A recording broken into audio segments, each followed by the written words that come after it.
नेपाल भारत सीमानामा नेपाली र भारतीय बीच भीषण लडाईँ। सीमानामा नेपालीको प्रतिकार। दार्चुलामा महाकालीको बहाव जबरजस्ती नेपालतर्फ फर्काउँदै भारत। विवादमा परराष्ट्र मन्त्री नारायण खड्काको अभिव्यक्ति उद्धार गर्ने नेपाली धन्यवाद पाउने चाहिँ भारतीय। नेपाल भारत सीमामा स्तम्भ मर्मतमा प्रगति शून्य। भारतले महाकाली नदीको बहाव नेपालतर्फ फर्काइदिँदा सिमानामा नेपाली र भारतबीच झडप। चिच्याउँदै भाग्यो भारत। भारतीयहरूले नेपालको सिमानामा लुटिरहेको अवस्थामा अझै पनि एमसीसीको किचलोमा माओवादी केन्द्र। स्थानीय चुनावपछि बहस चलाउने। जनतामा फैलाइएको एमसीसी बारे भरम नचिरे काङ्ग्रेसले चुनाव जित्दैन। गृहमन्त्री बालकृष्ण खाँड। चीनिया विदेश मन्त्री वाङ चैत दोस्रो साता नेपाल आउँदै। जनता एमालेलाई जिताउन आतुर छन्। बहुमत ल्याउनेमा ढुक्क छौं। पूर्व प्रधानमन्त्री केपी शर्मा ओली। 1 महिने चुनावी अभियानको अन्तिम तयारीमा नेपाली काङ्ग्रेस। एकीकृत समाजवादीको केन्द्रीय कमिटीको बैठक आज बस्दै। लमजुमको सिउँडीबारी क्षेत्रमा बिहानैदेखि अनिश्चितकालीन कर्फ्यू। भयो भीषण आन्दोलन। फेरि भारतको दादागिरी सुरु। नेपाल भारत सीमानामा भारतले नेपालको जमिन चोर्नै खोज्यो। भारतीय एक्सकाभेटर महाकाली नदीमा वारी र पारीका बासिन्दाबीच ढुङ्गा हानहान। नेपालीहरूले गरे प्रतिकार। नेपाल सरकार भने अझै मौन। कालापानी लिपुलेक लिम्पुआधुरा खुलेआम चोरेको भारतले फेरि पनि महाकाली नदीमा आँखा गाड्यो। नेपालीहरू रिसले आगो। भारतीय विस्तारवाद नेपालमा छिर्दै। कालापानी लिम्पुआधुरा जस्ता नेपालका भूभाग भारतले खुलेआम चोरिरहेको अब दार्चुला छिरेको भन्दै नेपाली जनताहरूले पनि पटक आग्रह गर्दा पनि नमानेको भन्दै नेपाली जनताहरू उत्रिए आफै एक्सनमा। नेपालका नेताहरू भने चुनाव र आफ्नै भाग बन्नमा व्यस्त। नेपाल आमाको छातीमा भारतीयहरूले बुट बजारी रहँदा नेपालका नेताहरू भने रोमिता हेर्दै। एमसीसीको कारण काङ्ग्रेसले चुनाव हार्न सक्छ भन्दै गृहमन्त्री बालकृष्ण खाँडको घिनलाग्दो अभिव्यक्ति। एमसीसीले सार्वभौम सत्ता प्रश्न उठाएको छैन, यो अनुदान सहायता मात्रै हो। मन्त्री रामकुमारी झाँक्री। र नेपालको सीमा चोर्न आएको भारतीय विस्तारवादहरूलाई नेपाली सीमावासीले डाँडा कटाए। अब हेर्नुहोस् पुरा समाचार।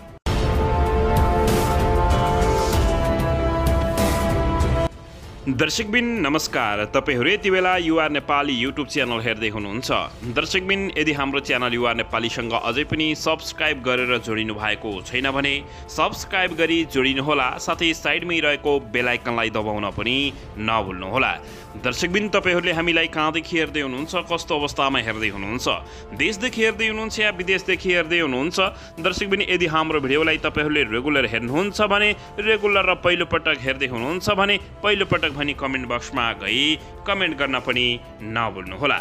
दर्शकबिन यदि नेपाल आमालाई भारतीय विस्तारवादहरूले छातीमा बुट नबजारोस् र नेपालको भूभाग नचोरोस् भन्न चाहनुहुन्छ भने यो भिडियोलाई लाइक गरी सबै सामु तपाईहरूले सेयर गर्न पनि नभुल्नुहोला। दर्शकबिन भारतले दार्चुला सदरमुकाम खलङ्गाको पारीपट्टि महाकाली नदी किनारामा पक्की तटबन्ध निर्माण गरिरहेको छ। मङ्गलबार महाकाली नदीको धारलाई नेपालतर्फ फर्काउँदै भारतीय जेसीबी नेपाली क्षेत्रमा पुगेपछि नेपालका सीमावासी स्थानीयवासीहरूले प्रतिकार गरेर भारतीय विस्तारवादलाई लखेट्न सफल भएका छन्। दार्चुला सदरमुकाम क्षेत्रको बाणगङ्गाको महाकाली नदी किनारामा भारतीय जेसीबी महाकाली नदी उत्खनन गर्दै नेपाली क्षेत्रमा पुगेपछि नेपाली स्थानीयवासीहरूले ढुङ्गामुढा गरी विरोध गराएका थिए र लखेट्न सफल भएका हुन्। दार्चुला सदरमुकाम खलङ्गा क्षेत्रको महाकाली नदी किनारामा 5 किलोमिटर पक्की तटबन्ध बनाइएको छ। भारतले पनि यहाँको जस्तै आफ्नै भूभागमा तटबन्ध निर्माणको काम गरिरहेको सशस्त्र प्रहरी बल नेपाल 44 नम्बर गणका गणपति एसपी त्रिभुवन विष्टले जानकारी दिएका छन्। भारतीय जेसीबी नेपाली क्षेत्रमा आएर महाकाली नदी नेपालतर्फ फर्काउने काम गरिरहेको भन्दै स्थानीय बासिन्दाहरूले प्रतिकार गरेपछि एसपी विष्टको नेतृत्वमा सशस्त्र प्रहरी टोली उक्त क्षेत्रमा पुगेको थियो।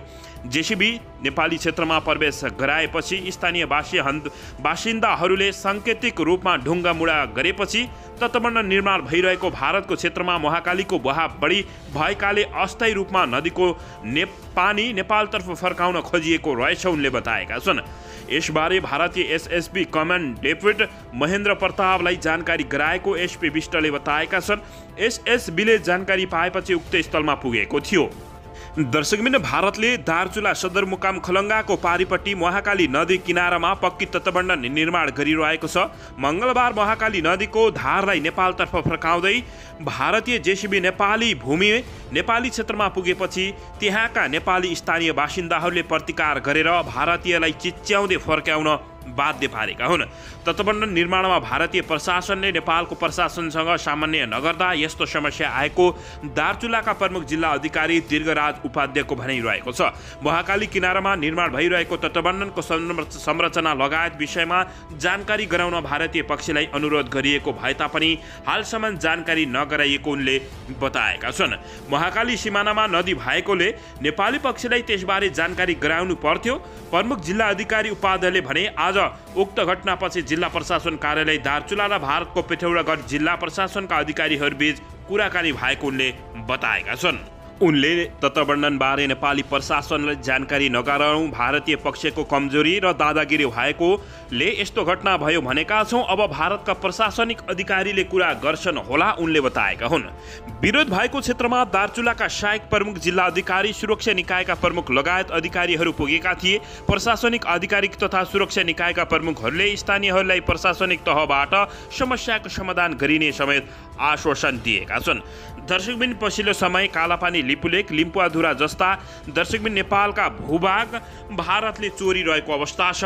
तर पनि नेपाल सरकारले जति कोसिस गर्दा पनि भारतीय विस्तारवादहरूले दादागिरी देखाएको अवस्था छ।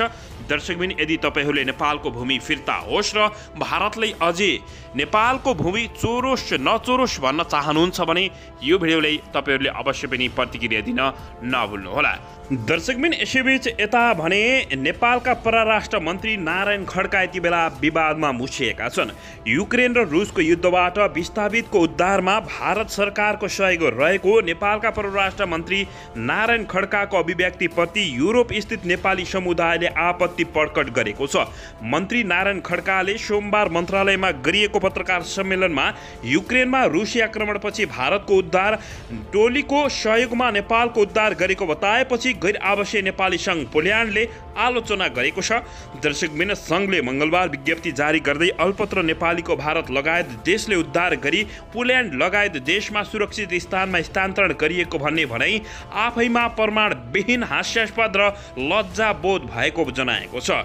विज्ञप्तिमा पोल्यान्डको गैर आवासीय नेपाली सङ्घले जर्मनीको बेर्लिन स्थित नेपाली दूतावासको समेत सामान्यमा युक्रेनमा रहेका 15 जनालाई सुरक्षित रूपमा पोल्यान्ड ल्याइएको र 298 जना भन्दा धेरै नेपालीलाई पोल्यान्डमा खान बस्न प्रावधान मिलाएको युक्रेनबाट विस्थापित भएका नेपालीलाई सहयोग गर्न टास्क फोर्स गठन गरिएको उल्लेख गरिएको छ। सङ्घले 100 जनाभन्दा बढीलाई आफ्नै व्यवस्थापनमा सहयोग गरिरहेको जानकारी दिएको छ।